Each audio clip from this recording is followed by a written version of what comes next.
Right now, from Milwaukee, this is today's TMJ4 Live at Noon. It was the loudest noise I've ever heard, and it was just so scary.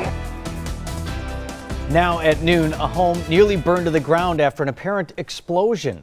The big bang heard overnight in the town of Vernon, that's out in Waukesha County. Now, 28-year-old man suffered burns and was taken by flight for life to the hospital. Lauren Winfrey has more. It's this blue home behind me that caught fire, and I spoke with a woman who said she heard a big bang loud and clear. In fact, the impact of it was so intense, it even shook her home.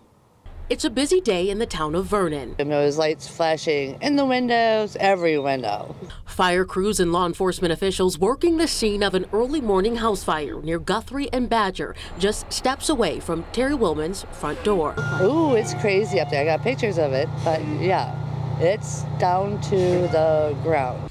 Willman's pictures show the aftermath of her neighbor's blue home that's now partially burned to the ground with little left to salvage. But Willman says it was this sound, not the fire, that woke her up from her sleep just after 3 o'clock this morning. Yeah, a siren. It was a short siren, too. But neighbor Courtney Kelly says it was a different sound that interrupted her sleep. It sounded like a loud bang.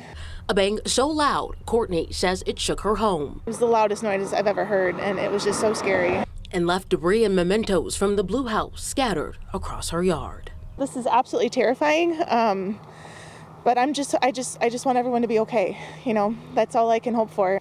And this fire, of course, is still under investigation. Reporting in the town of Vernon, Lauren Winfrey, today's TMJ4.